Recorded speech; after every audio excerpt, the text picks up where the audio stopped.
Kāds tu gribēji būt, kad izaugs liels? Es gribēju būt aktieri. Cik tev gadu ir? Man ir 37. Jo.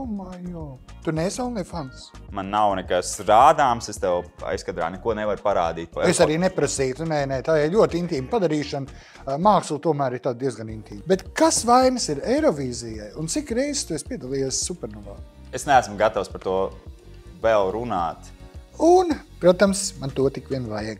Ivī, kā tu domā, pat cik es tev varētu pārdot? Latviešu valodā lietot par cik ir slikts stils. Pareizi būtu tā, kā. Ak, kungs, katru reizi vien dziļāk mežā.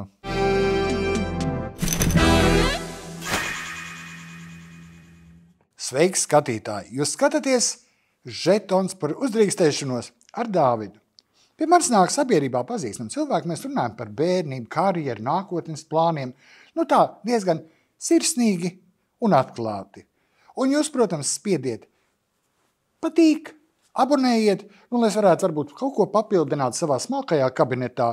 Un, protams, par to visu paldies, Mr. Green. Skatītāji, šodien pie manis ciemos ir cilvēks multimākslinieks, DJs, teiksim, svari pēc horoskopa, vegāns. Tas ir ļoti svarīgi, tāpēc, ka viņi visi vienmēr grib, lai to atgādina un lai visi pasauli to zinātu. Un viņš varētu Latvijā izdot vienu albumu ar nosaukumu Supernova. Un, protams, neviens cits, tas ir Markus Riva. Čau, Riva, Dāvid. Čau. Tā es esmu. Jā. Man prieks ir par to, ka tādu diezgan aizkustinoši tāds ievadvārdus man uzrakstījuši tev cilvēki, priekš manis uzrakstījuši cilvēki, kas tev ļoti sen un labi pazīst. Un es tā mazliet arī sasmējos, jo, piemēram, par to vegānu, jā, tā ir taisnība. Bet par tiem svariem nav taisnība. Kaut gan tikko man palika jau par 1 gadu vairāk, 2. oktobrī. Bet nav tā, ka es baigi visiem cenšos izbuzunēt to, ka esmu svari. Es vismaz to izdarīju pagāju, tavā vietā. Paldies. Jā, es tikai domāju, es redzēju tādu mēmi, kad bēres un kurš vēl kaut ko grib teikt, un pēkšņi viens no tā sērojušā pūļa saka, es esmu vegāns. Par to? Jā. Par to. Es ar to cenšos arī neuzbāzties cilvēkiem. Tas ir mans tāds savs personīgs lēmums, bet šādi par to pastāst arī. Vai, dienījās. Tu vienmēr tā ļoti stilīgi ģērbies, pilnīgi kaut kā tā. Paldies. Tu arī. Man tāds darbs, es neko citu nevaru. Man arī tāds darbs. Jā, bet kaut kā es pieķēru tev grimētā, un tu teici, es atnācu uz sevis izzīmētās, teiksim, sportačībās, bet tās ir Gucci. Tas ir Gucci, jā. Jā, bet vai nebūtu tā, ka Gucci būtu pretenzijas, ka Marku Rivu apzīmē? Tas bija Gucci un Markus Rivu collaboration. Varbūt. Nē, viņas bija mazliet jau nonāsāts kādu laiku, un tad es izdomāju. Es biju Amerikā pie Elīnas, savas draudzenes. Oi, klausies, nākamreiz satiks līdz sveiciens vispār. Mēs aizsūtīsim video sveicienu. Jā, jo mēs īstenībā nedrīkstam kopā ar viņu tikties. Mēs vienmēr beidzam ar krampjiem vēderā. Vienkārši mums ir tāda saskaņa, kad skatītāji, kas nezina, runājam par Elīnu Fūrmani, kur dzīvo Losandželosā, ja nemaldos. Jā, jau vairāk kā 10 gadus. Un tad tur es izdomāju tā apzīmēt tās botas. Kaut gan es to biju darījis uz citām botām, bet šīs ir visdārgākās. Es aizbraucu tev ciemos, aizēju gulēt no rīta pamostās, manis citas botas apzīmētas.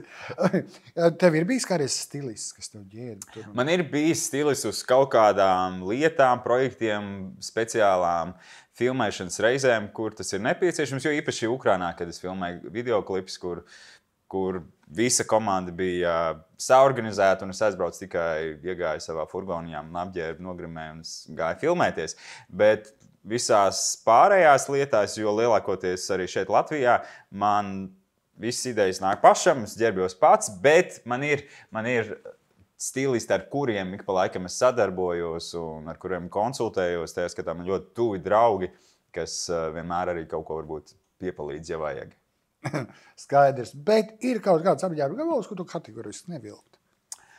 Jā, tas būtu noteikti plasmasas maiss, miskas maiss. Jo ir tas teiciens, tev jau viss vienmēr tik labi izskatās, ka tu pat varētu miskas maisu uzvelkt. Ne, kartupeļu maisu. Vai arī kartupeļu maisu. Tad man bija doma jāuztais tāds TikToks, ka tu tiešām uzvelc to kartupeļu maisu un saproti, ka tas es domāju, ka tu nebūsi pirmais. Es kaut kur esmu redzējis vienu no slavenībām.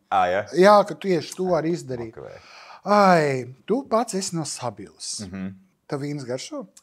Es neesmu baigais vīna dzērājs.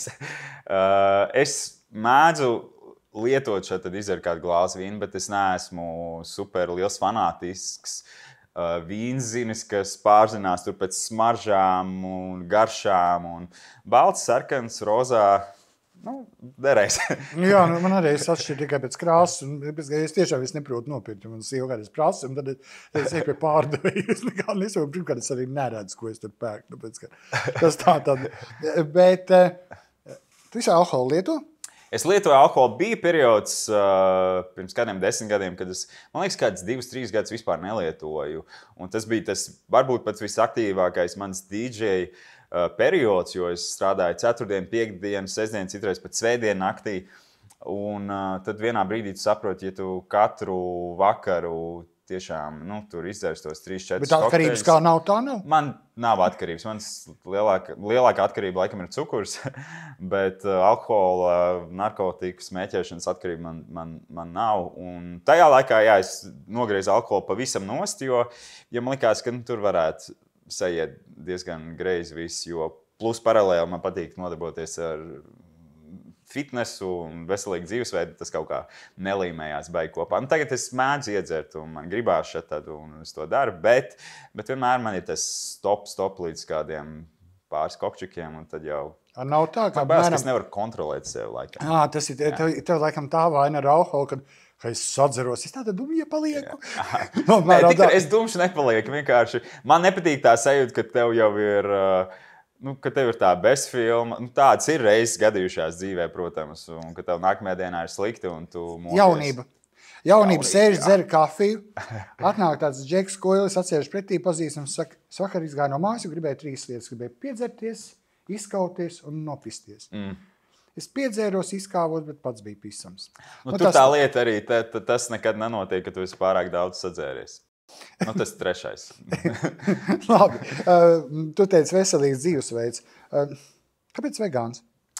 Es pavisam nesen, nav jau vairs pavisam nesen, tas bija gandrīz jau tieši pirms 4 gadiem, gandrīz tieši, kad es biju apslims un es sēdēju savā dzīvoklī, centos pēc iespējas ātrāk tikt pie normālas veselības, jo tad bija tieši arī X faktors un tu nevari baigi slimot. Kaut kā Netflixā spaidīju, ieraudzīju filmu par pārtikas industriju, par vegānismu. Un man tajā vakarā kaut kā sagribējās iekšēji noskatīties kaut ko tādu mazliet saturīgāk, nevis tur kaut kādu komēdiju vai krimiķi, bet kaut ko tādu, no kā es varu iegūt kaut ko tādu vērtīgāk. Un es noskatījos to filmu, un kaut kā tā filma tik ļoti nostrādāja, ka es aizgāju pie savu leduskapi, es izmetu visas filējas, olas, pienus un viss, kas bija no dzīvnieku valsts, un tādā vienā dienā es kļuvu par vegānu. Un to es izdarīju pateicoties tai filmai. Varbūt tā ir, nezinu, tāda diskutabls veids, kā tam pievērsties, bet tajā filmā bija daudz visādi fakti, kas man pašam nesenā pagātnē bija nostrādājis saistībā ar ģimenes loku, tieši ar manu mammu, kas bija pirms pāris gadiem, diemžēl aizsaukt tur augšā sakarā ar vēža slimību un citām slimībām, ko es pieļauju, ka izraisīja arī tas dzīvesveids, kādā man liekas, arī mūsu vecāki un iepriekšējās paudzes ir dzīvojušas. Nedomāju visu, tad jau es domāju, no burkāniem milzis daudz vairāk, jo visi cilvēki, kas ir nomiruši savā dzīves laikā, ir ēduši burkānus kaut vienu reizi. Un tāpēc es domāju, ka tas ir daudz vairāk, tomēr cilvēki mirst no burkāniem nekā no gaļasēšanas. Visticamāk. Jā, bet kamēr es vēl mazliet gribu par Sabili. Jā, droši. Tu biji mazs bērns, tu biji foršs bērns, kad tu biji maziņš. Man liekas, es biju vienmēr tāds spītīgs bērns. Es biju otrais bērns ģimenē. Manī vienmēr bija iekšā kaut kāds spīts. Es biju mazliet introverts un man vienmēr patika komunicēt ar cilvēkiem apkārt, ar vienaudžiem. Man parasti patika vecāki bērni, ar kuriem es tusējos kopā, skraidīt tur pa Vīnkalniem un pa Abaus ieločiem. Bet tāpat laikā es gāju viens pats makšķerēt, lasīju grāmatas, iedomājos kāds es būšu, kad es izaugšu liels, klausījos degzītas kasetes. Kāds tu gribēji būt, kad izaugs liels? Es gribēju būt tāds, kāds es esmu tagad. Un tā pirmā profesija, ko es gribēju darīt, tas bija aktieris. Tas pat ir dokumentēts vienā audio kasetē, kur es piedalījos cāli, un tad ar mani uzdod jautājumu, par ko tu gribi kļūt, kad tur izaugs liels, un tas tā aktieri. Un tas savā ziņā ir piepildījies, bet tā skatuve, radīt, producēt, darīt tās lietas, tas viss jau bija kopš bērnības. Bet tā, tu pieminēji profesiju. Kas tu esi pēc profesijas? Pēc diploma? Jā. Rīgas Doma korskolas pabeidzu ar kordirģentu diplomu, tad iestājos Mūzikas akadēmijā, arī diriģentos, bet pēc pusgada sapratu, ka tas nav mans, un es sev neredzu dziesmu svētku priekšā, kaut gan man patīk viss tā koru kultūra un tas viss. Es to ļoti respektēju, bet es sev tur neredzu, un līdz ar to es aizgāju prom. Tad iestājos sabiedriskajās attiecībās mācīties, kuras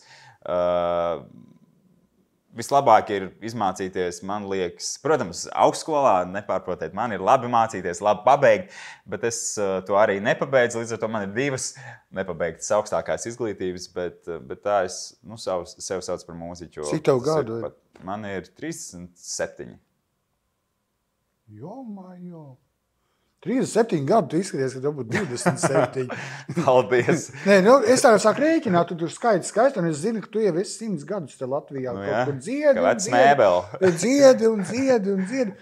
Jā, spīts tev ir gan, jā.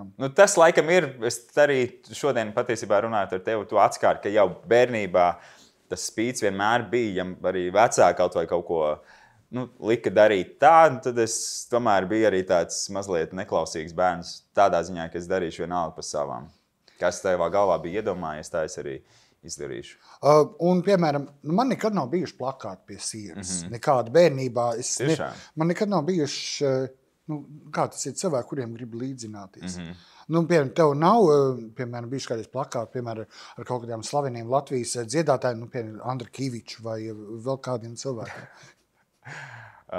Nē, plakāti man bija, bet man bija tur Backstreet Boys, Prodigy, Spice Girls un visi, kas plakāti, kas tajos laikos tur tajos žurnālos bija, tas viss Sīrupā, ja nemaldos, ja? Sīrupā, kas tur vēl bija mana un laba un kas tik vēl tur nebija. Es tam aktīvi sekoju līdzi jau tajos laikos, līdz ar to es zināju, ļoti daudz klausījos mūziku. Man vecmāmiņa bija vispār mans lielākais atbalstītājs, jo mums nebija tie līdzekļi tik daudz, bet viņi zināja, ka man patīk mūzika, un tad viņi bija sakrājis naudu, lai man dzimšanas dienā uzdāvinātu kasešu magnetofonu un kasetes, un līdz ar to es biju tik ļoti liels melomāns, man patika klausīties, un tāpēc varbūt kaut kā visu laiku es tajā iekšā dzīvoju, un beigās varbūt, fake it till you make it. Vai Sabilē tev bērnībā daudz darīja pāri? Sabilē īsti nē. Es Sabilē nocīvoju. Tev zvaigžņu stundu atriepties. Nē, es neesmu atriebīgs cilvēks, un ja kāds man kaut kad ir izdarījis pāri, tad es palaišu to kaut kur pagātnē. Vai Latvija vēl nezina kādu slavenu cilvēku no Sabiles, kas kaut kādā veidā būtu, teiksim? Man liekas, ka tas ir ļoti āķīgs jautājums. Kurš tu zini? Tad ir jautājums. Es nezinu nevienu. Grupa Vienvidēji piedzīvojumi, kas tajā laikā bija arī man viens kā tāds piemērs tam, ka reku ir puiši no Sabiles, no manas pilsētas, kas tur uzstājas televīzijas koncertos, izdod mūziku. Un vislabākais bija tas, ka viņi dzīvoja 2 puiši no grupas, Pēters un Aldis. Viņi dzīvoja virs manas vecmāmas, un vasarā es gāju pie viņiem mācīties klavierus, tur etīdes, jo viņiem bija klavieris, un manai vecmāmiņai nebija. Tajā laikā es arī dzīvoju Rīgā. Līdz ar to viņi bija tāds piemērs tam, ka viss ir iespējams. Un, protams, arī Dzintars Čīča. To tu zini. To es zinu. Redz, tu zini vēl kādu. Jā. Bet gan jau, ka ir vēl kāda. Kad domā par kaušanos, īstam vecim jāprot krauties? Tā Mairis Briedis vienreiz teica. Es esmu gājis trenēties boksā vairākus gadus. Bērnībā es nebiju. Vienreiz es atceros kaut kādā 6. 7. klasē pirms stundas, pirms tā lielā skolas zvana. Mēs ar kaut ko sakāvāmies klases priekšā, bet es neatceros par ko. Bet vispār esmu ļoti miermīlīgs cilvēks. Es aizēju prom. Man liekas, ka gudrāk ir un virsšķīgāk ir, ja tu spēj ar savu prātu tikt galā. Nu, ne jau jaunībā, bērnībā, bet man kaut kā sanāca smieklīgi par to teicu, ka tu boksā gāji trenēties, kad tu tāds tievs, tev grūti trāpīt. Vai rokas salaužties. Jā, tev ir ļoti liels priekšrocības. Kad tu pēdējā reize esi bijis Sabilē? Pēdējā reize Sabilē es biju šovasar, es aizbraucu ciemos uz Vīnas svētkiem, man uzaicināja uzspēlēt maz DJ setu. Un tad es aizbraucu un es spēlēju, tur bija tāda teritorija, kur savulaik bija strādājis gan mans vectēvs, gan mana vecmāma, gan mans tētis. Tā kā Sabilas konservu fabrikā. Tolaik bija, tagad gan tur nekas tāds vairs nav, tur tagad ražo vīnu un alkoholiskos dzērienus, bet jā, tā bija pēdējā reize šovasar, kad es tur biju aizbraucis. Man patīk ik pa laikam aizbraukt, un es pastaigāju, jo īpaši Covid laikā es aizbraucu pat uz veselu dienu. Un izstaigāju, izpeldējos tur un izstaigāju tiešām viss tās takas, kuras tur bija ložņājis kā maz bērns. Kungs, tu jau runā apmēram tā, ka zini, ka pirms nāvs. Nē, tas bija Covid. No Covid laikā visi darīja kaut ko varēja darīt tikai viens. Tā, tu esi tik slaini jau tādīs mūziķu aprindās, un man nevar pačukstēt, varbūt kāds no tagad slaveniem mūziķiem ir kretīns bijis, ja bērnībā. Bērnībā? Nu, jaunībā, bērnībā. Nu, es atceros vienu tādu gadījumu, bija viena dziedātāja, zināma, kaut gan varbūt. Nu, sauc vārdā, taču beidz, ir 21. gadsimts. Es atceros vienu gadījumu, mēs uzstājāmies vienā, tas jau vairs nebija bērnībā, tas bija jau jaunībā, bija pasākums, labdarības pasākums Kojotos, un tur bija arī viena dziedātāja, kur teica, nu, ka tev varbūt nevajag, varbūt tu vienkārši tur fočējies, vienkārši esi tur tajā modas pasaulē vai kaut kur, bet, nu, varbūt tev labāk nedziedāt. Ar kādu burtu sākās vārds? Ar L? Protams! Saprot, tu saki, un man ir pilnīgi, bet es varētu arī teikt viņai tieši to pašu. Velti izniekots mūžs. Mēs runājam par vienu to pašu. Jā, es domāju noteikti. Kaut gan varbūt viņi pat neskatās, jo jā, tā slavenā dziesma. Jā, pārfrāzēm to iztulkoja, kā es to saprotu. Un rieksti krīt atkal. Nu jā. Apmēram tu sapratu, ko ir tā dziesma. Tā kā. Protams. Bet tas vienmēr iedod arī kaut kādu, jā, tu tajā brīdī ir tā, nu tā kā nepatīkami, kāpēc man to saki.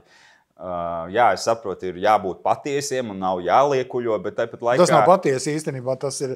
Nu, tādā ziņā, ka tu saki vienkārši, ko tu domā, kas tev smēles, vai tu esi resns, vai tu esi netalantīgs, vai šodien ir tā.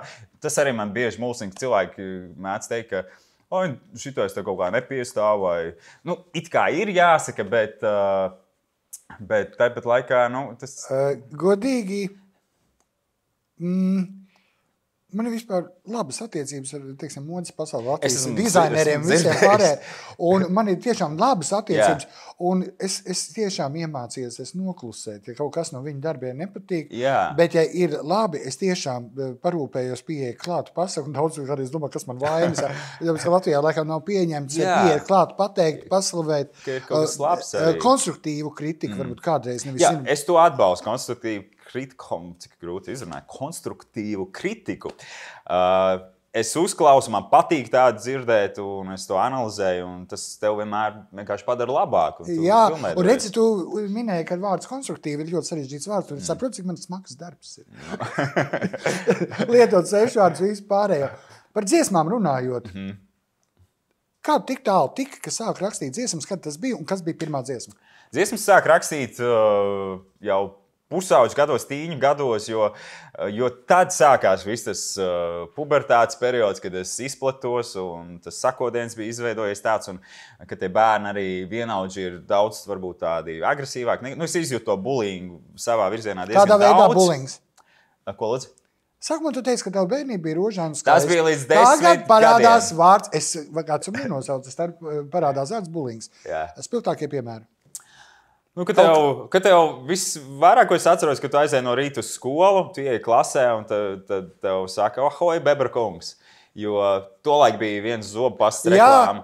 Un man bija nepareizs sakodiens, man bija priekšējais zobu tā kā uz āru, un es izskatījos viņa acīs pēc Bebra vai Zaķa, un man sauc Zaķis, tur Pončiks, un visādos vārdos. Un līdz ar to tas tev kaut kur krājās, un tev gribas, nezinu, izlikt tās emocijas. Un tajā pusauģu gadā, protams, viss vēl ir sakāpinātāks, visas tās emocijas. Un tad tu ņem klādi un raksti. Un es gāju mūzikas skolā jau no 6 gadu vecuma, līdz ar to mūzika bija viss riņķī. Un tad es arī sāku rakstīt. Bet es... Par ko tas bija? Vai es nabaga bebrakungs? Nē, es pat neatceros. Es vienkārši rakstīju dzēju. Es rakstīju kaut kādas dziesmas. Es rakstīju, bet par ko es neatceros. Bet es atceros pirmo dziesmu, kuras ierakstīju studijā. Es biju sapelnījis 200 latus, strādājot kaut kādas gadījuma darbus, tajā skaitā gardrobē par to numuriņu izsniedzēju. Un es aizgāju pie Ginta Stankeviča, kas tajā laikā bija superkrūts producents. Arī tagad viņš ir un dara lielas lietas. Bet es biju sakrājis to naudu, un man kāds bija ieteicis, ka pie viņa vajag iet. Un tad es ierakstīju to pirmo dziesmu profesionālā studijā, un tā bija dziesma ar nosaukumu Mr. Simple, tā kā Mr. Vienkāršais, ka man nevajag Versace džinsus, man nevajag kaut ko, es gribu tikai parādīt, ka esmu vienkārši tur puisis un Nu, tā diezgan naiva dziesma, bet... Cik tev bija gadu, un vai to dziesmu var dzirdēt arī pašlaik? 15 gadi, un es izmisīgi meklēju to disku, jo es biju kaut kur ielicis internetā, kaut kādā SoundCloudā vai kur, bet es viņu nevaru atrast, un kādos epizos viņu nevaru atrast, bet man kaut kur mājās kastēs ir tas disks, kur es atradīšu, un tas viņu ielikšu, jo tas ir...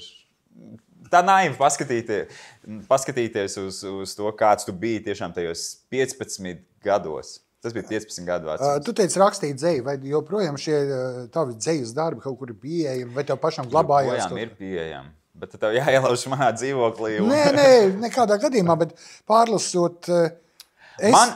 Man ir mājās tās gada grāmatas. Es nezinu, kāds varbūt izmanto, tagad es vairs neizmantoju tādas, bet tajos laikos, man liekas, daudz izmantoju tās gada grāmatas, kur tu pieraksti šodien ir tas un tas un tas. Un tad tur es rakstīju un pierakstīju savus pārdomus, un citreiz esmu pārlasījis, un tad ir gan smieklīgi, gan bēdīgi, gan arī kaut kas, nezinu, kaut kādas emocijas izraisās atkal tevī par to periodu. Es zinu, ka es kaut kad sarakstīšu grāmatu, un tad tas būs tāds avots, kurā smelties un atcerēties kaut kādas vairākas lietas.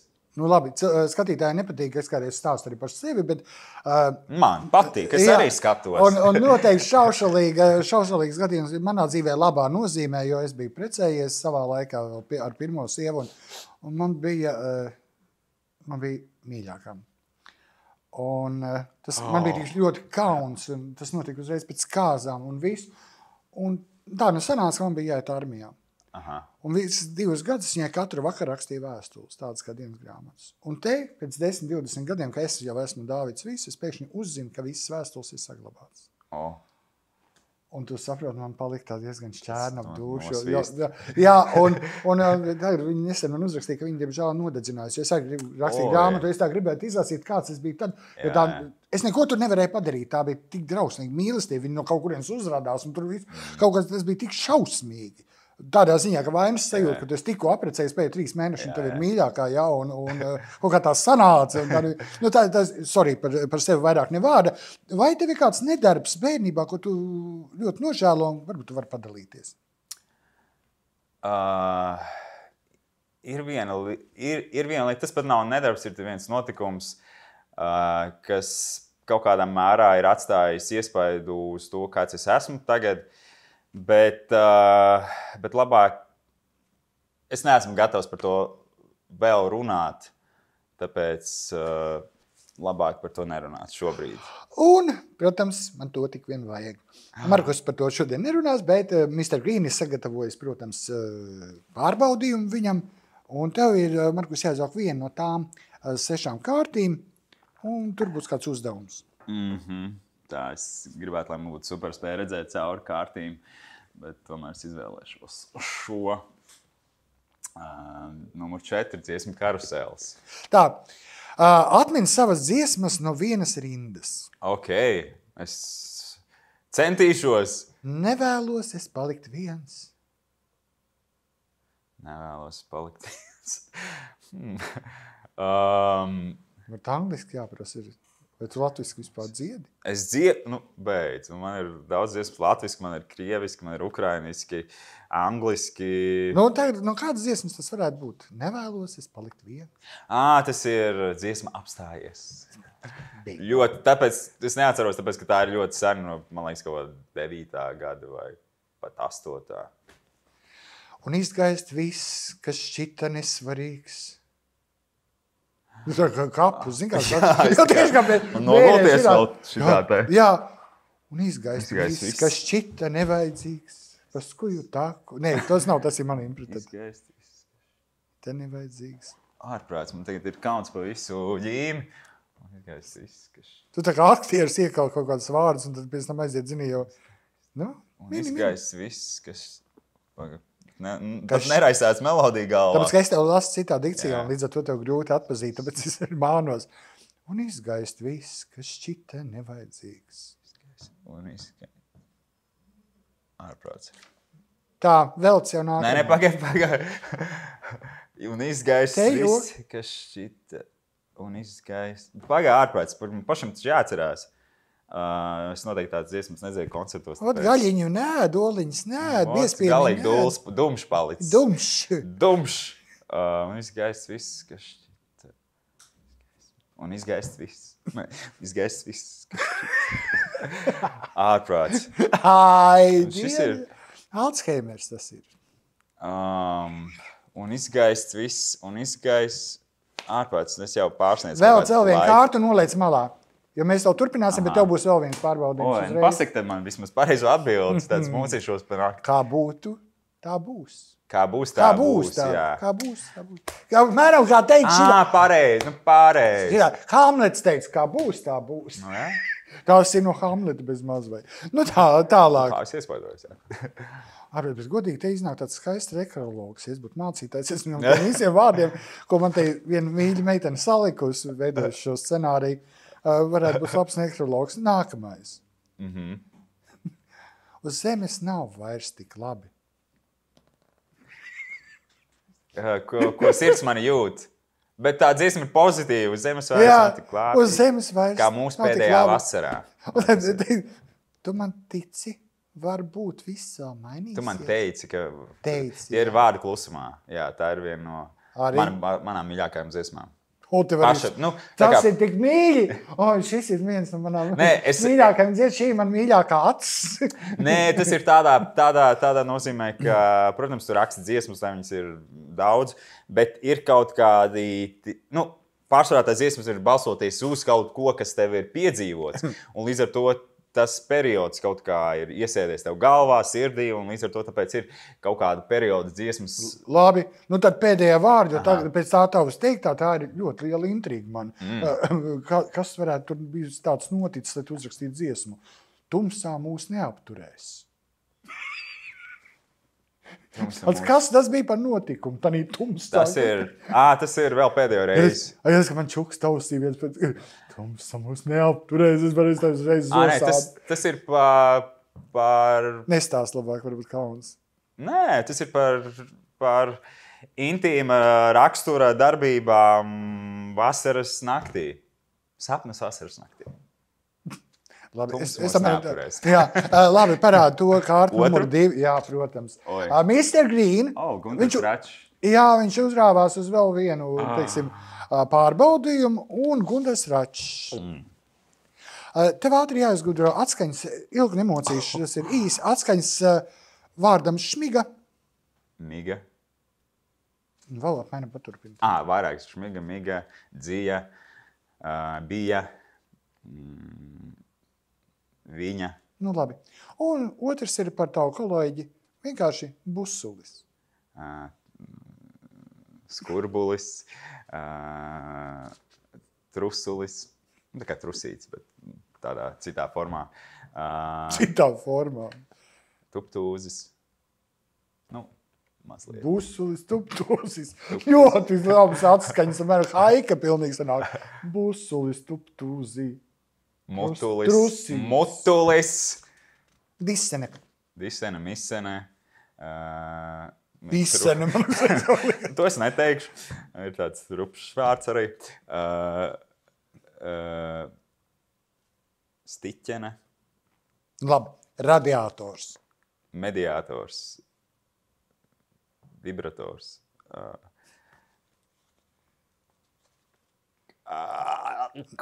Nauda.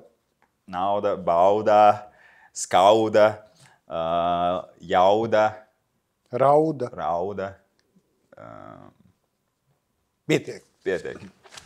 Vienam dzējolim pietiks. Jā, vienam dzējolim, Gunaram Račam pietiks. Un tad par tavu darbu ikgadējo. Parunāsim par tavu ikgadējo. Es jau gaidīju. Jā, par tavu ikgadējo rutīnas darbu un kaut kā par Eirovīziju. Tagad es ceru, ka visi dzeltenie portāli jau sēž un jau sacer ziņu.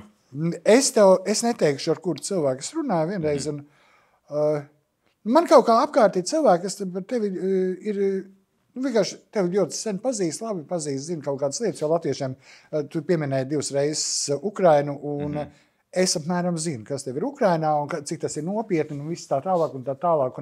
Bet Latvijā es vienam ar mūziku saistītam cilvēkam, tādu nopietnam cilvēkam, pajautāju, kāpēc tev neiet? Un man pateica, lai beidzas atcerēt dziesmas. Ka tev ir laba balsts, tu kāds jūs ūdenī neapvainojies. Es neteikšu, kurš tas cilvēks bija, un tas bija tā ļoti labvēlīgi, tāda mīļuma teikts. Kad kaut kā, tev ir viss, tu esi glīts, tu esi atraisīts, tev ir laba valoda, tu labi komunicē, un viss ir kārtībā. Bet kas vainas ir Eirovīzijai, un cik reizes tu esi piedalījies Supernovā? Es esmu piedalījies. Tautā runāja, ka šīs gads bija 9. reize,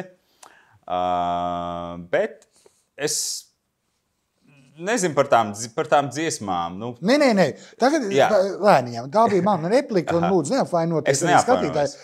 Tas nav paredzēts šeit, vienkārši tādā ziņā, jo es zinu savā laikā, ka bija izklausies redzēts vai kas, un Eilāns bija Ralfiņš.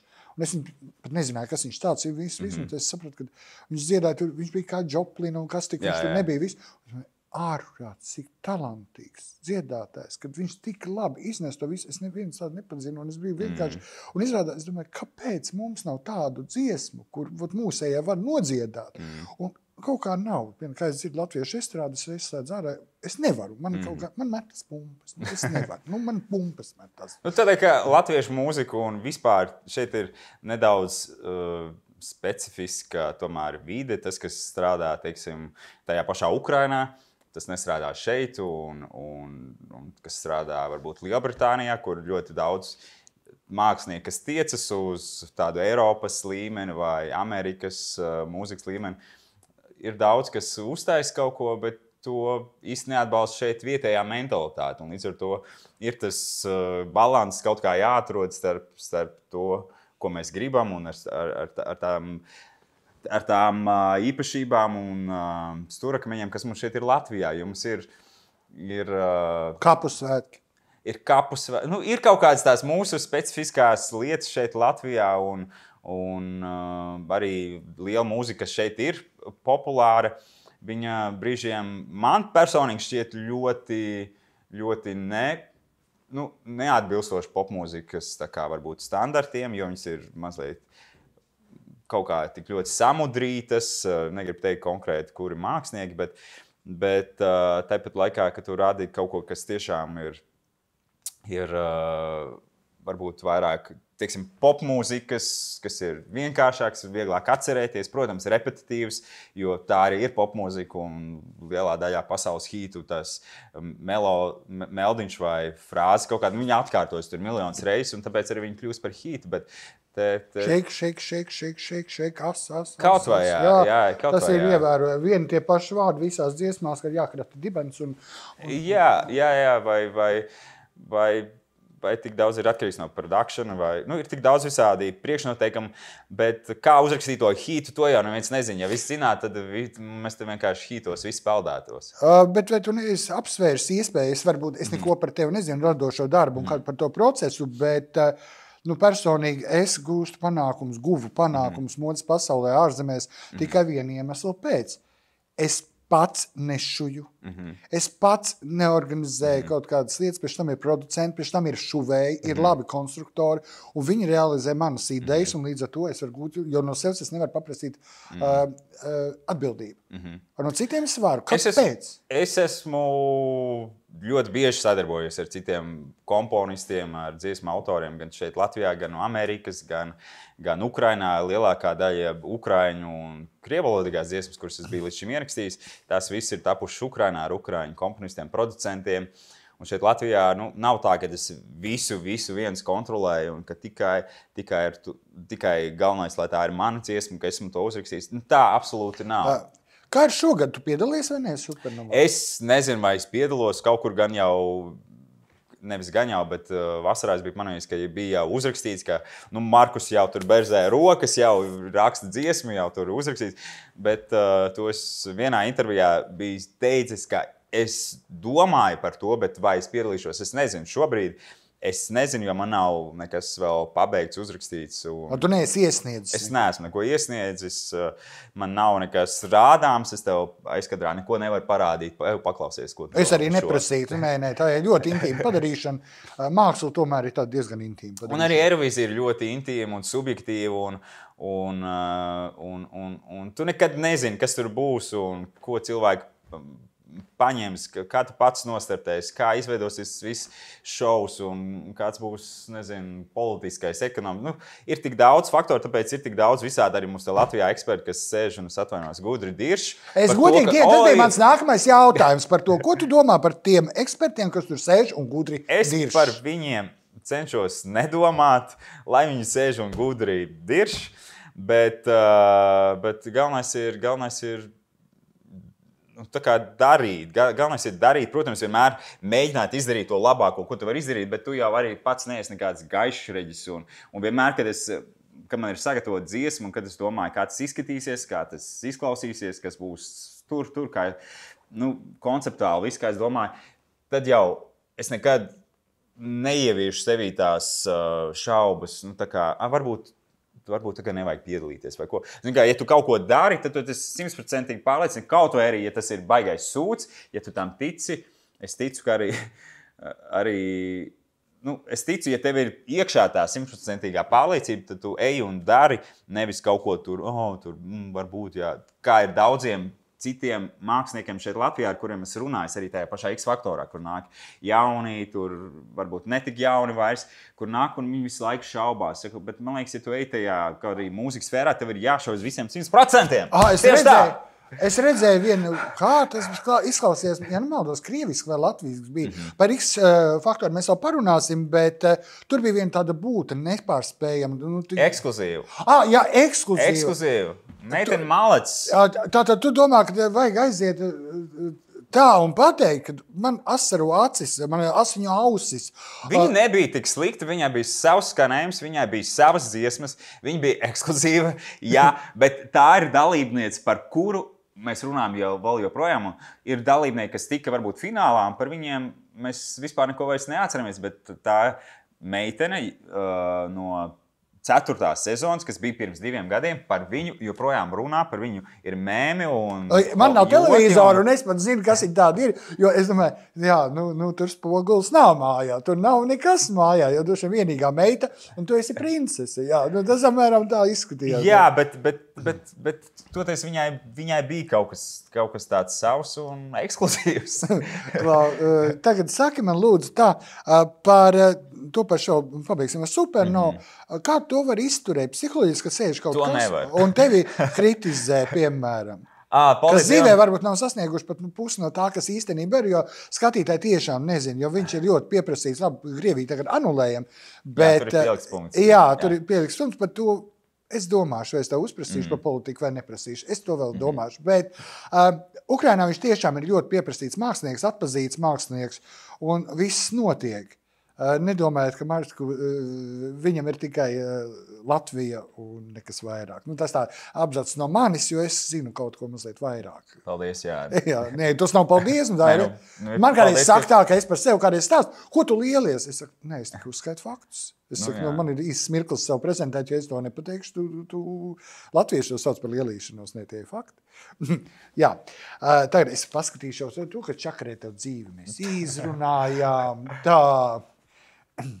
Bet par to supernovu, par tiem komentāriem, paldies Dievam, tagad formāts ir mainījies un tev vairs nav jāstāv un jāklausās, ko tur saka, ka dziesmā tā iespēle varbūt ne tāda un kaut kādas bungas tur ir nozaktas no tādas un tādas dziesmas. Ir bijuši visu kaut kādi tiešām arī absurdi, lai man piedod tie žūrijas locekļi, kas varbūt... Vai varbūt tu vēlies, lai tie žūrijas locekļi kopā ar visu šovu nosprākst? Nē, es nevienam nevēlu ļaunu. Man liekas, arī... Tas nav ļauni, tas arī ir tāds labs iznākums un labas beigas, jo vienkārši kādreiz atrisināt daudz sliktas problēmas. Bet tas nav ļauni domāts, tas ir domāts, ka vienkārši... Bet arī tajās pašā supernovā man jau ir gājis labi, esmu 2 reizes palicis 2. vietā, un arī pašā pēdējā vietā es nekad neesmu palicis, un tā viss ir pieredze, un mēs jau nekad nezinām, varbūt pēc kaut kāda laika tiešām tas viss notiks un viss izrādīsies, ka tā tam bija jānotiek. Un es pats šobrīd ar smaidu skatos visiem komentāriem un jokiem, kas ir ap mani janvāra, februāra, marta periodā saistībā ar šo te notikumu.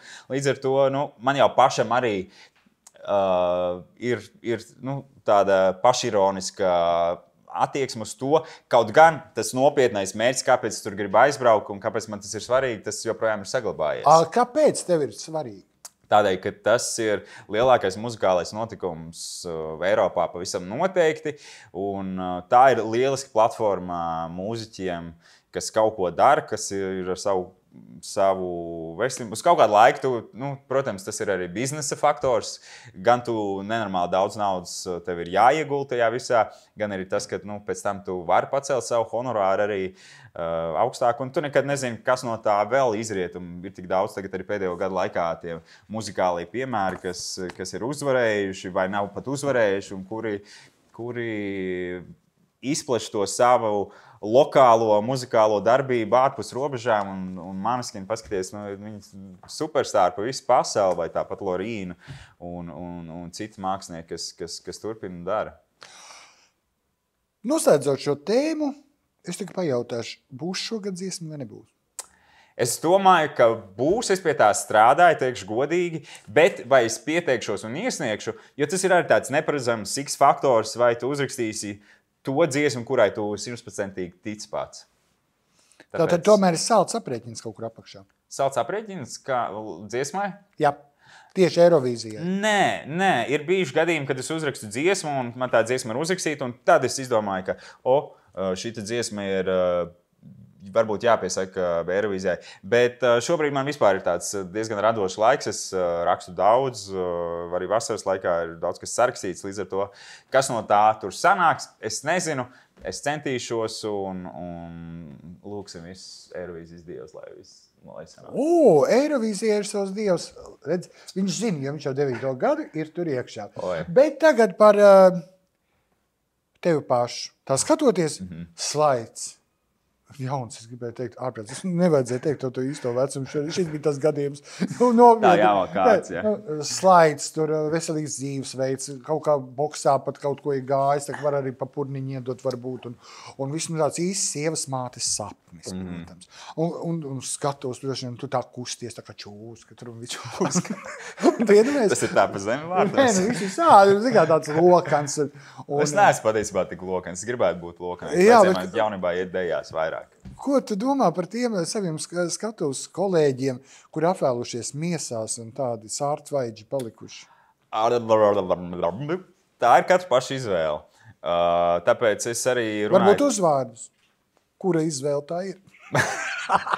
Pagaid, tev tur nav pierakstīts? Nē, man nav pierakstīts. Tā ir brīva izvēle. Katram ir savs ķermenis, un mēs ar viņu darām, ko mēs gribam, kā mēs uzskatām, kā ir pareizi. Es uzskatu, ka kustēties ir svarīgi, un es domāju, ka tā uzskata arī daudz ārsti, un kustēšanās ir labs ārsts jau jau pašā būtības saknē, līdz ar to es gribu izvairīties no tā, ka nezinu, es nespēju kustēties. Es gribu arī 70 gadu vecumā būt tikpat aktīvs, un mans ops nodzīvoja līdz 89 gadu vecumam. Viņš gāja tusēt un dejot un ballēties arī pāris mēnešus pirms viņš aizgāja tur viņa saulē. Un arī viņš bija ļoti māksliniecisks, viņš gleznoja, viņš darīja visu kaut ko. Līdz ar to viņš varbūt man arī tāds savā veidā piemērs. Bet tas viss ir katra paša rokās, jo tagad arī ir visādi tie momenti, šitā ir pareizi, un mēs nedrīkstam neko sliktu teikt par citiem cilvēkiem. Un es arī esmu tāds cilvēks jau vienmēr bijis, kurš negrib teikt neko sliktu par citiem, jo tā ir katra paša izvēle. Cik es saprotu, mazais Miķelīts, ka bija maziņš, es sapratu no taviem, jo es esmu vecs, bet es neatceros tevi maziņa, protams, un cik es noprotu no tās savas sarunas par laiku Sabilē pavadīto, ka tu saprati, ka tu esi bijis apaišs saķīts? Es biju pončiks, jo bija tā lieta, ka otrajā stāvā, nevis tur, kur pienvedēja piedzīvām, bet tur pat kāpnēm uz otru pusi, tur cepa bulciņas. Un katru vakaru man omīte gāja un tur nopirka siltas tur viespienu maizītes un magoņu maisu, un tad jau tas uzturs tur kaut kā veidojās diezgan nepareizi. Kā jau mūsu tā latviešu kultūra, mums patīk tur karbonāts un štovēti kartupeļu un speķis un bulciņas un tāds. Un tad bija tas izplaties tā miesās tajā laikā. Bet arī, protams, tas bija bērnības pubertātes tāds periods, kad mūsu ķermenis mainās. Tad es paliku šitāds. Jā, tad sauc par skeletu. Zaķīšu par skeletu, diezgan biedējuši. Par anoreksiķu un visu kaut kā arī sauc. Bet arī īsumā tagad, kad es jūtos labi savā miesā, tāds kāds es esmu, var būt lielāks vai kā, jo man arī citreiz cilvēki nāk vienalga tāpat saka, ka tev ir pat jau kājas un ka tev vajag vairāk ēst. Es gribētu redzēt tos cilvēkus, ja tu man nāc pretī pa ielu, es tev tā nopēc, saka, zini, Markus, man tev kas jāpasaka. Tev ir paiktievās kājas. Nē, tas vairāk Instagramā, kad es uztaisu kaut kādu selfiju no džima. Jo man ir ļoti tievas kājas, bet pat ne spečuki. Es pēc tam paskatos, kas tie pa cilvēkiem, un tad man liekas, ka viņi sporta zālē paši nav bijuši kāds 5 gadus. Es esmu ievērojis tevi, ka tu pēdējā laikā fotografē visu, ko nav žēl. Jā, tu esi bijis pat dažos divdomīgos glancētos žurnālos un tā tālāk. Tas jau nebija, tas jau sen. Jā, pagaid, visu cieņu, viss ir kārtībā. Un es tik domāju tā, ka tev viss apkārt vienmēr ir blondīns, tāpat Ella un viss pārējie. Tev vispār kāds draugs džeks ir vai nav? Jā, mans klases biedrs Jānis Rapcēns, ar ko mēs pabeidzām skolu. Jā, mēs joprojām esam tuvi draugi un citi draugi arī ir, kas varbūt nedarbojas tajā publiskajā sfērā šobrīd. Man ir daudz draugu, man nav varbūt ļoti daudz tuvu draugu, bet draugu paziņu loks ir. Kādreiz viņš bija lielāks, tagad viņš kaut kā gadiem ejot, viņš samazinās ar vienu vairāk un vairāk. Viņi nomirst? Tu, paldies Dievam, vēl, diemžēl. Nē, tas tā bija jautājums. Tas vēl nav, bet kaut kā, nezinu, tas loks samazinās un ar ko tu gribi kontaktēties. Un vispār arī iziet, nezinu, uz kaut kādiem pasākumiem vai kaut kur pasēdēt ārā.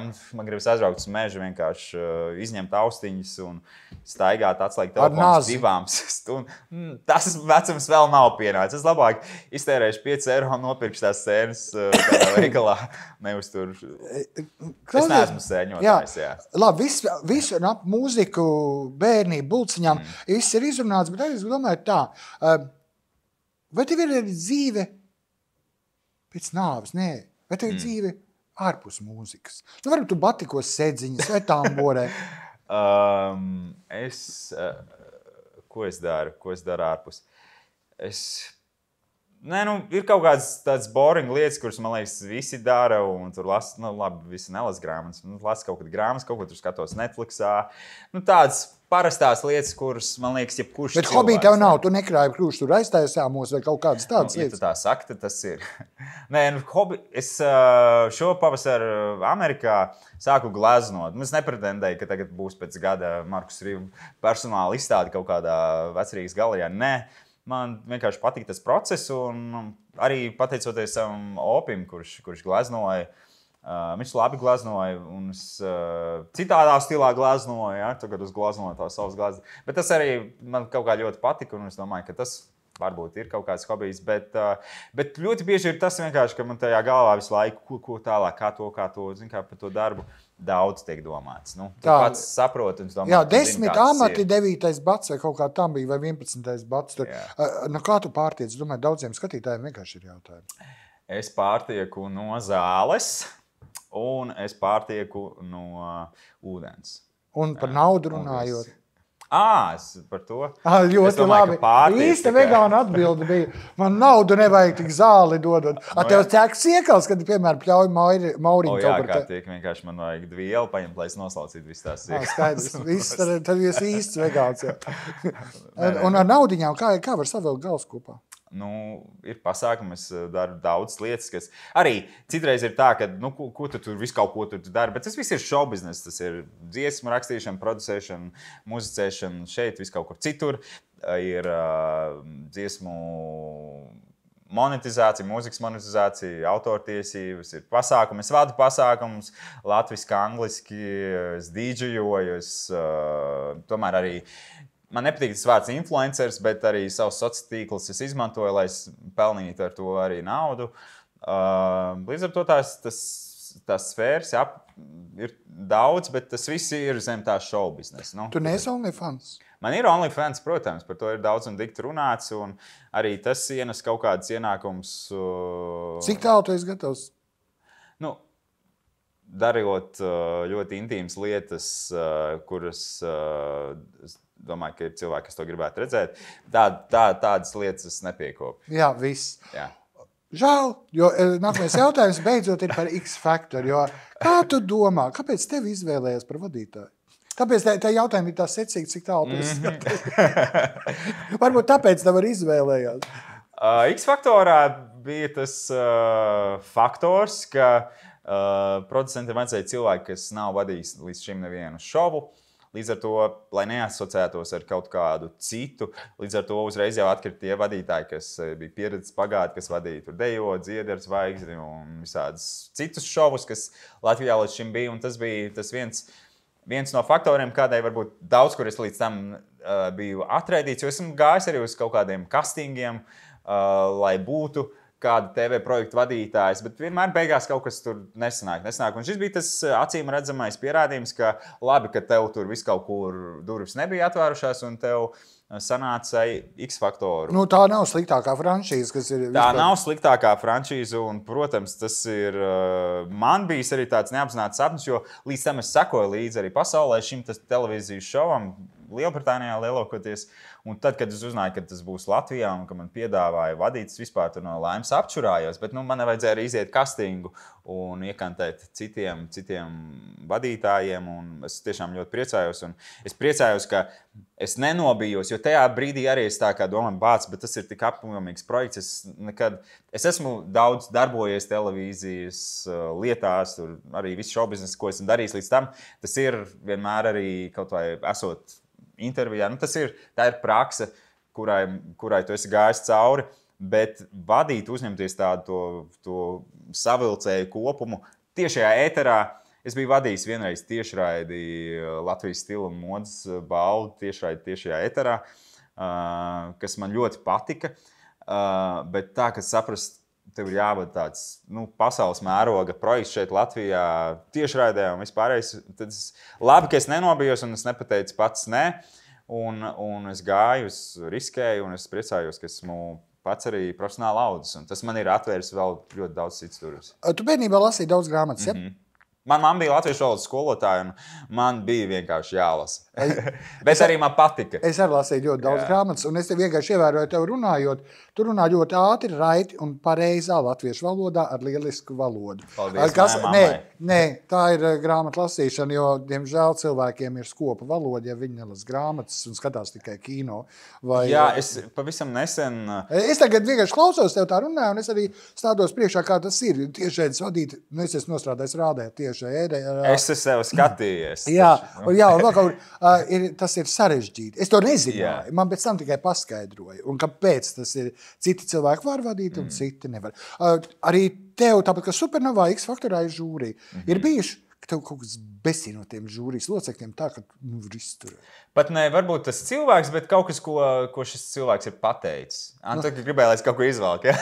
Pasaki, kas tev nepatīk. Konkrēti cilvēks vai lieta? Lieta vēl tā, ka cilvēkiem līdz kaut kādu lietu, kas tev bestīja. Nē, es esmu brīžiem nesaskanēju, manas domas nav saskanējušas ar to, ko šis žūrijas loceklis saka par to talantu. Vai arī, Supernovā tur tas viss tiek raidīts manā virzienā, bet ir bijis tā, kad man galvā ir tāds, what the fuck, ko tu tagad tur atvainojies? Dirs. Tieši tā, bet tad tu saproti, ka tu zini, ka kamera ir uz tevi, un ka tu nedrīkst, tev vienkārši ir jānorī. Un tu norīt. Es iedomājos tā, cik ten X faktorā daudz ir šaus, un cik ir īstenība, jo, skatoties, liekas, ka tur dažs cilvēks vispār nedrīkstēja pa tūmā laist. Man bail mazliet. Tas vispār ir tajā sākotnējā stadijā, jo šovs ir šovs, bet nekas izdomāts, sarunāts, safabricēts tur nav. Tie ir reāli cilvēki, kas nāk un tādi piesakās. Protams, līdz fināla tiešraidēm tur tiek tādi talanti dziedātāji, kas jau, ir potenciāli arī uzvarēt, bet, protams, tajās atlasēs. Bet tas arī cilvēks visvairāk interesē, un viņi pēc tam arī runā visvairāk par tiem saucamajiem tādiem ne joku. Citreiz ir tādi, kuri nāk speciāli. Viņi zina, ka viņi grib uzskaipot vienkārši vai uzčinīt sev popularitāti, un tad viņi nāk ar tādu mērķi vienkārši kļūt populārākiem. Bet ir tādi, kas pilnā nopietnībā nāk, un viņi domā, ka viņi var uzvarēt X faktoru, un jebkurš, kas nāk, arī tas būtu loģiski, ka tu nāc ar tādu mērķi, ka tu gribi uzvarēt. Bet, protams, vajag jau, lai tie talanti un tie cilvēki ir dažādi, un tad jau tas ir žūrijas rokās, kur viņi palaiž tālāk. Latviešiem ir teiciens vienam mātu, vienam meitu patīk. Bet tu pats arī piedalījies mega lielā šovā Krievijā un vispārējais, un tomēr es izdomāju, ka es tev pajautāšu par to, kas notika 22. gada 24. februārī. Cik viegli tev bija pieņemt lēmumu, kurā pusē nostāties? Tas bija viegli. Pieņemt pašu lēmumu bija, protams, Jo Latvijā daži vilcinājās ļoti ilgi, un daži vēl vispār nav muti atvērsti. Līdz ko es sapratu, kas reāli notiek, jo es pamodos arī diezgan agri tajā rītā. Mēs tajā laikā arī gatavojamies zelta mikrofons pasniegšanas ceremonijai, kas notika pēc 2 dienām, un mums 2 dienu laikā vajadzēja visu pārtaisīt, visu balvas formātu.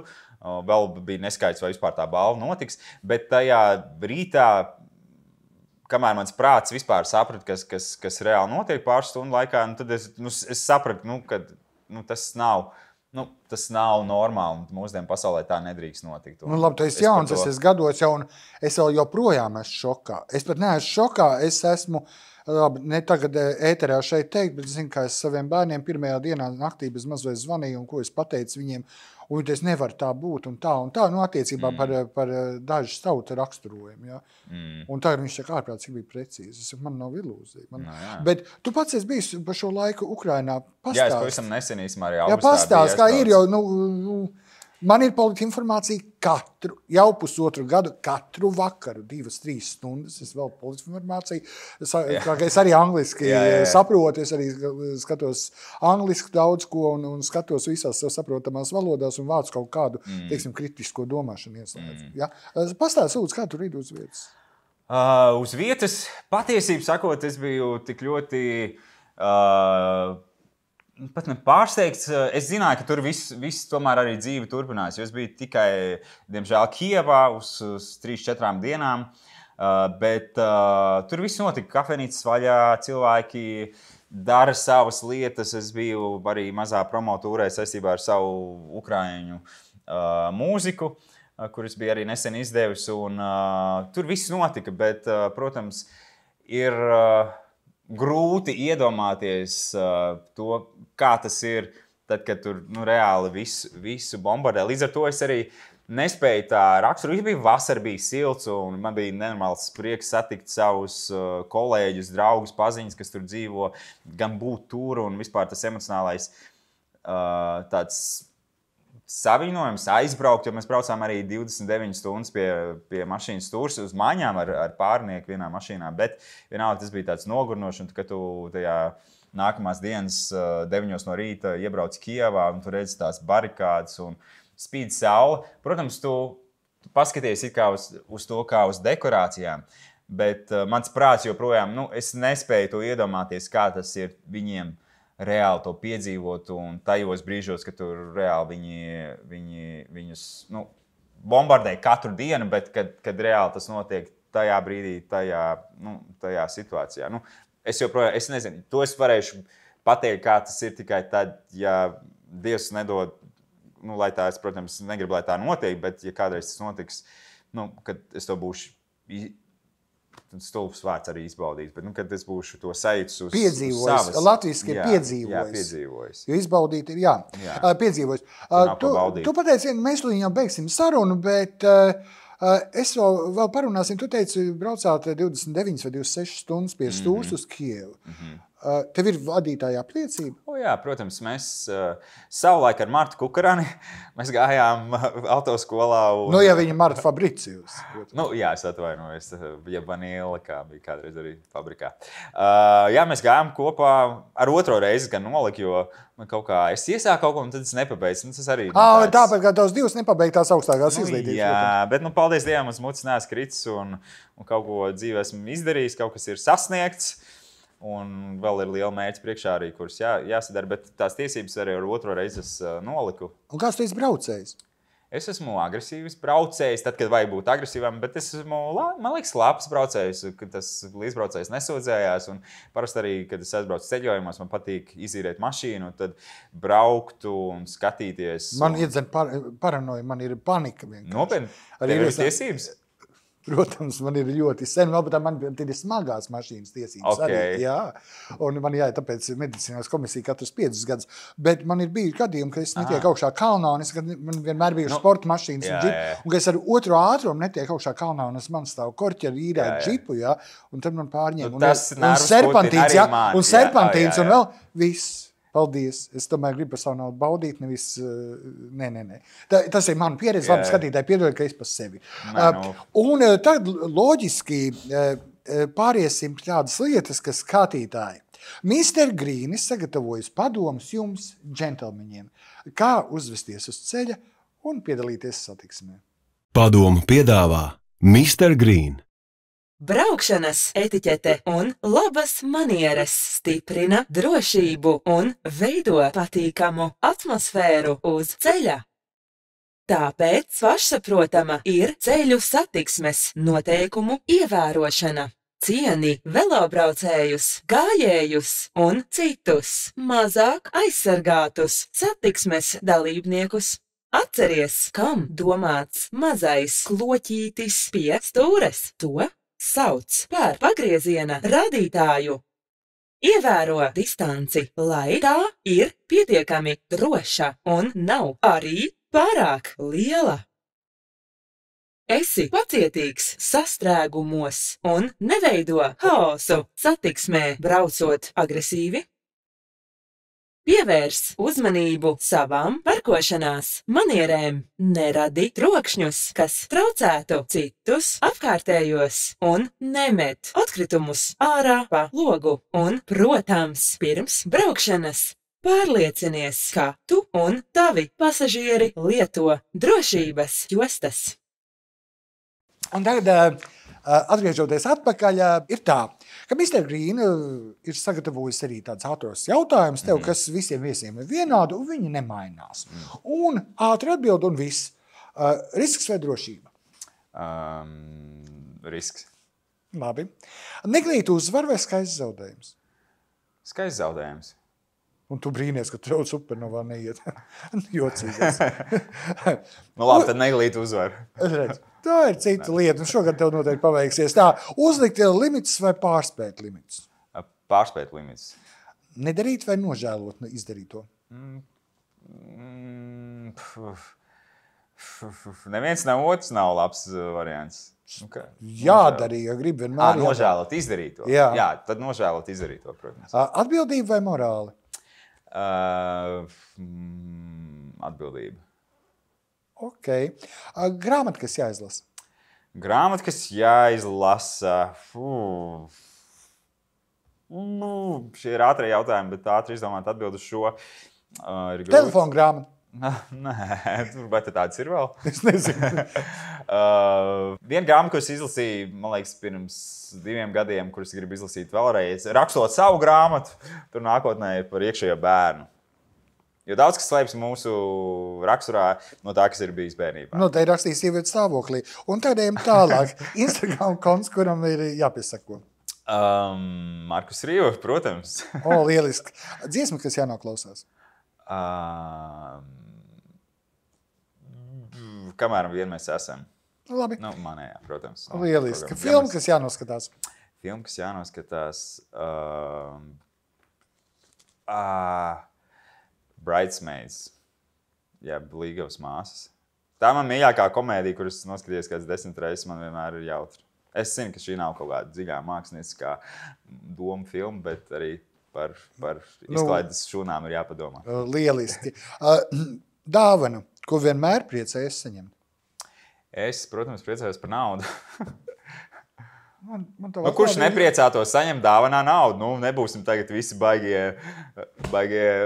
Tu nepriecātos? Tas ir labāk nekā pašas zīmētas kartiņas. Jā, tas, protams, ir labāk. Līgos māsas jānoskatās dušiem, bet... Tev patiks, man liekas, ir tik ļoti labs, smalks humors. Ja ir smalks humors, ok, bet ja ir amerikāņu humors, tas bieži. Viņš ir amerikāņu, bet tur viņš tik ļoti labs. Tad labāk noskaties Triangle of Sadness. To es neesmu redzējis, bet es... Obligāti. Viņi dabūja tikko Kānas godalgu. Ok. Bet tā ir komēdija, bet tā ir briesmīga komēdija. Briesmīga? Es pievējumu gan īsti kinoteātri, bet man blakus cilvēki pievējumu, jā. Wow. Bet ir labi. Tad skatieties to filmu mājās. Nē, tas ir liekas lielā ekrāna. Vispār jau, fantastika. Jā. Un man tā, ka es domāju, ka es izniekoju savu dzīvi, un pēc tam tagad... Bet izniekoju savu vēdera saturu. Un pēc kāda laika es saprotu, ka tā filma ir tik dziļa, ka viņi ir vienkārši kolosāli. Man bija tā ar filmu Parazīts, kad es aizgāju kino teātrī. Korejieši, jā, es nevarēju iesākt. Es domāju, tiešām, what the fuck, kur es esmu atnācis. Bet beigās tu pielādi, tu nevari... Man nepatīk aiziet prom no kino filmas. Jo ir samaksāts, ir samaksāts, ir popkorns vēl līdz pusē, neizdēs. Un tu skaties, un tad beigās tomēr tā filma īstenībā kičīga. Zini, balvas jau starptautiskās, tomēr kino akadēmija nedod tāpat vienā. To dara kaut kādā, jā. Jā, ne tikai atkal nauda. Tas ir traki vienkārši, jā. Labi, es tev neprasīšu, ko domā par sadalstīgu tarifiem tev pašlaik, bet ejam tālāk, parunājam vēl par šo to. Tev vienmēr tāds smaidīgs un pozitīvs tēls. Es arī raudu. Jā? Kas ir tas, kad tu pēdējais raudāji un kas bija pa iemeslu? Pēdējo reizi es raudāju.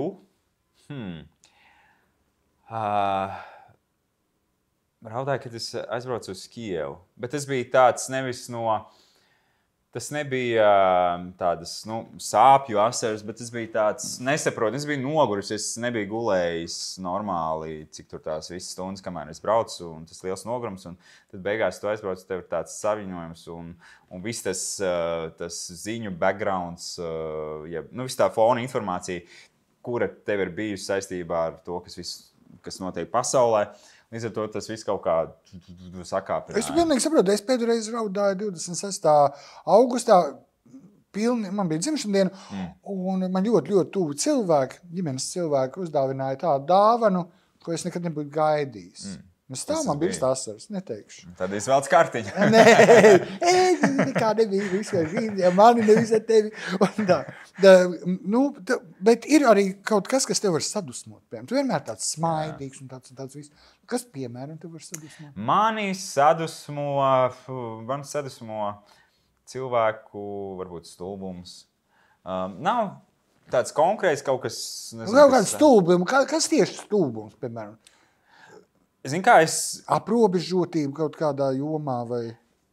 Arī tagad visa tā mūsu mikrovide šeit Latvijā saistībā ar visu to, kas, protams, kas sākās jau, manuprāt, varbūt tas bija jau arī pirms tam, līdz tam mēs vienkārši dzīvojām, un es arī biju jaunāks, un viss likās tāds, zin kā, tu interesē tikai tas, ko tu tur dari, tur skaista dzīve, tur baudi un dari un tiecies kaut kur.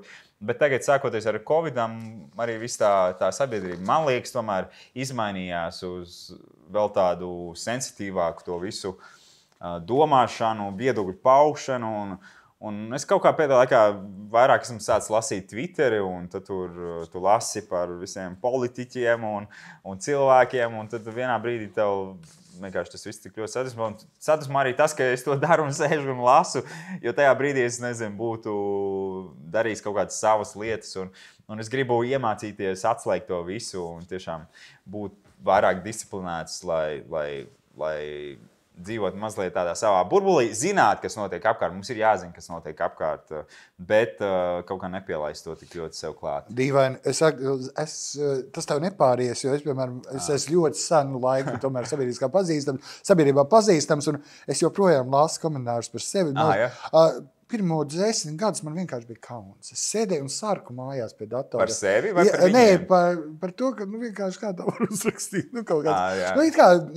Tevi intervē daudz, tevi publika mīl, un tādā pašā laikā neieredz un ķer uz zobu. Es centos no tiem jautājumiem visiem izvairīties, bet pašā beigās tomēr vēlniņš tā bišķi ņūrda. Protams, visi tur jau pirms 10 gadiem, tur Markus ir gejs, vēl kaut kas, un kaut kā pirms 10 gadiem tu pateici, neesmu. Cerams, ka neesi neko pārdomājis, bet komentāri ir daudz par visu, ir bijuši tik absurdi komentāri, kurus kaut kad es esmu lasījis, un es atceros, es esmu pat raudājis arī no komentāriem. Tas bija ļoti agrā jaunībā, kad es arī piedalījos vienā televīzijas šovā, mēs tur baigi izgāzāmies, un man tur baigi nokritizēja, un tad es iegāju, protams, pirmdienas rītā portālā un lasīju ārpēc tiešām vienkārši tāds idiots un es tiešām sēdēju un raudāju. Bet, ja es būtu sēdējis un raudājis un turpinājis to darīt un lasīt komentārus, es domāju, ka... Tu būtu noraudējies beigts. Tieši tā es jau būtu kapā vēl joprojām raudāt. Tad noslēgumā, es labprāt neko nepateikt, tad arī šoreiz būs viens no ratiem raidījumiem, kad visi 3, teiksim, tādas soda epizodes tiks izpildīts. Vēl es esmu sodījis. Uz atvadām... Sēdi uz zirņiem stūrī. Nē, tādas lietas nebūs. Vārdnīca. Vai tu varētu radoši paskaidrot sekojošos vārdus, ko tie nozīmē? Smejolis. Smejolis ir tas, kas liek tev smieties, lasot dzeju. Tas ir tāds būtībā kurjos dzejolis. No manas sfēras nākamais vārds – zombinzons. Zombinzons ir tas kostīms, ko tu velc Halloweenā. Tas ir zombiji. Tāds kā kombinzons, bet zombijiem vēl. Fujaks. Fujaks ir, tas jau pat nav izdomāts vārds. Es tādu vārdu esmu dzirdējis kaut kur sabiedrībā. Aptaiseris.